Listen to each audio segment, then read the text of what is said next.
कोकिला अपने बेटे धर्मेश और बहू राशि के साथ कानपुर में रहती थी। कोकिला अपने परिवार के साथ बहुत खुश थी। उसे किसी चीज की कोई कमी नहीं थी। कोकिला अपनी बहू राशि से बहुत प्यार करती थी, उसे बहुत मानती थी, लेकिन बात बात पर हर काम को लेकर उसके बहाने मारने और झूठ बोलने से कोकिला परेशान थी।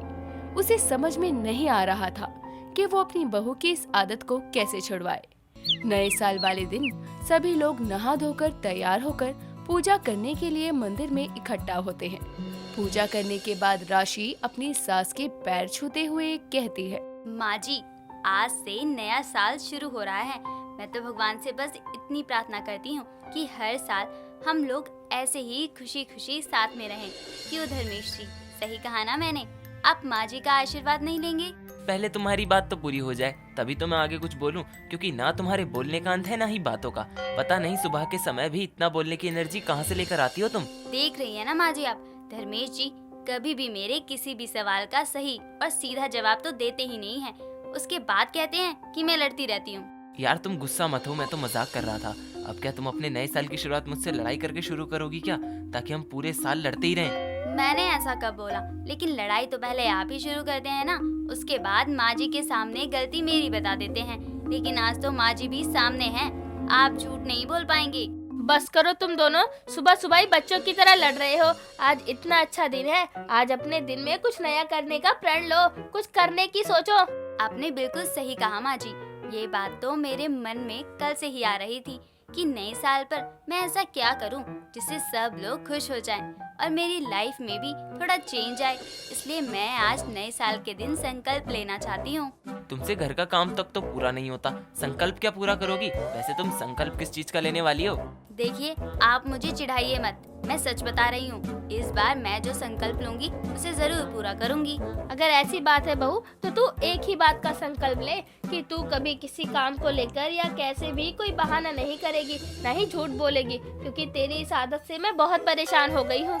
ठीक है माँ जी, आज नए साल के दिन मैं ये संकल्प लेती हूँ कि मैं कभी किसी बात के लिए झूठ नहीं बोलूंगी, ना ही कोई बहाना बनाऊंगी। अपनी बहू के नए साल के संकल्प को सुनकर कोकिला बहुत खुश हो जाती है। ऐसे ही समय बीतता है। समय के साथ राशि अपने नए साल के लिए हुए संकल्प को पूरा करने की कोई कमी नहीं छोड़ती। हर काम को बिना किसी बहाने के सही समय पर पूरा करना शुरू करती है। किसी भी काम के लिए कोई झूठ नहीं बोलती। ये सब देखकर कोकिला को थोड़ी शांति मिलती है। समय बीतता है। एक रोज कोकिला हॉल में बैठकर चाय पी रही थी। तभी उसकी पड़ोसन रूपा वहां आती है और राशि उनके लिए चाय नाश्ता लेकर आती है, जिसे देखकर रूपा अपनी बहू की तारीफ करते हुए राशि से कहती है, बहू, तुझे जब मैं कोकिला की इतनी सेवा करते हुए देखती हूँ और ख्याल रखते हुए देखती हूँ तो मुझे अपनी बहू की याद आ जाती है।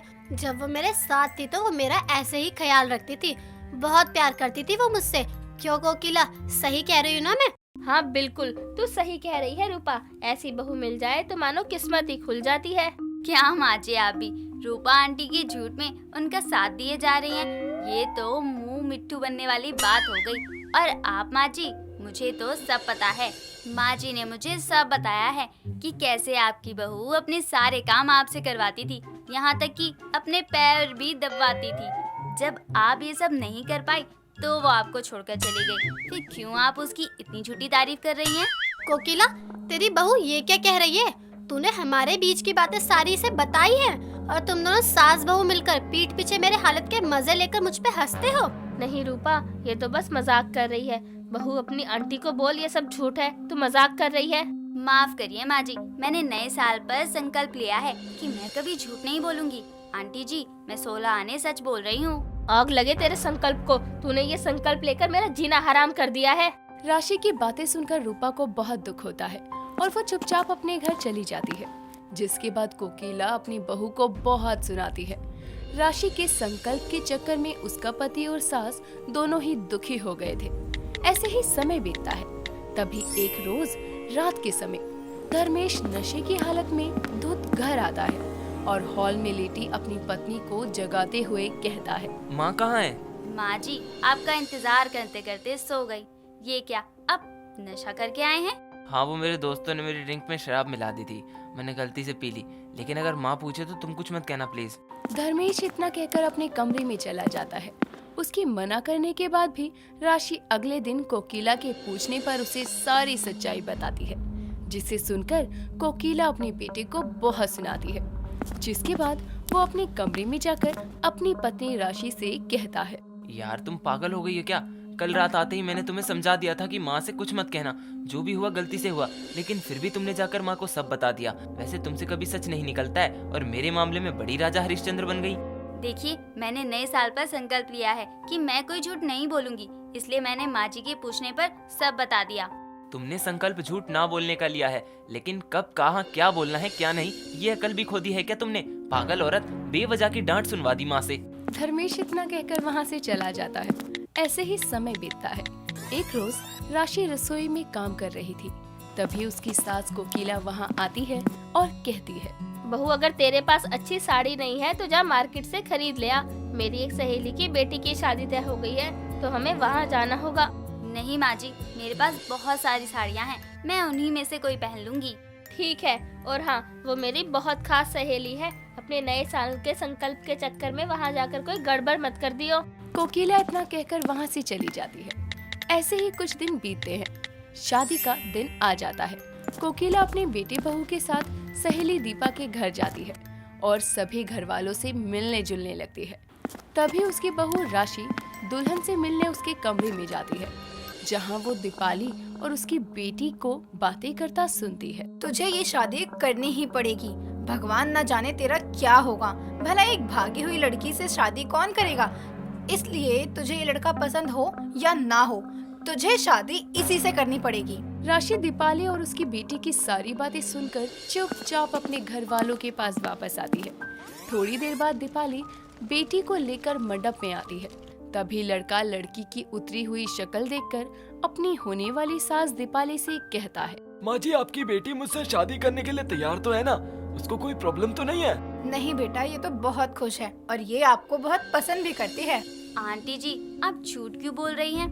लड़की तो आपको बिल्कुल भी पसंद नहीं करती, ये तो जबरदस्ती कर रही है। ये शादी, ये इससे पहले भी भाग चुकी है। बहू चुप हो जा, तू आगे मत बोल कुछ। मैं सच बोल रही हूँ माँ जी, मैंने खुद सुना है अपने कानों से। मैं आप लोगों को सारी बातें बताती हूँ। राशि इतना कहकर अपने घर वालों के साथ साथ लड़के वालों के सामने भी सारी सच्चाई बताती है, जिसे सुनने के बाद लड़के वाले शादी तोड़कर बारात वापस लेकर चले जाते हैं। जिसके बाद कोकिला भी अपने परिवार के साथ घर वापस आती है और अपनी बहू को सुनाते हुए कहती है, ज्यादा भूत चढ़ रहा है तुझे सच्चाई का। आज तेरी वजह से बेचारी की शादी टूट गई। अगर तुझे कुछ पता चल भी गया था तो तुझे अपना मुंह बंद रखना चाहिए था ना। ऐसे सच का क्या फायदा जो किसी की लाइफ खराब कर दे। तूने झूठ ना बोलने का संकल्प लिया था या लोगों के राज खोलने का? खुद सोच कर देख, क्या तूने सही किया? अपनी सास की बात सुनकर राशि को अपनी गलती का बहुत पछतावा होता है, जिसके बाद वो अपने सभी घर वालों से अपनी गलती की माफी मांगती है और उनसे अपने नए साल के संकल्प की पुष्टि करने के साथ साथ आगे से लोगों के सामने सोच समझकर बोलने का वादा करती है।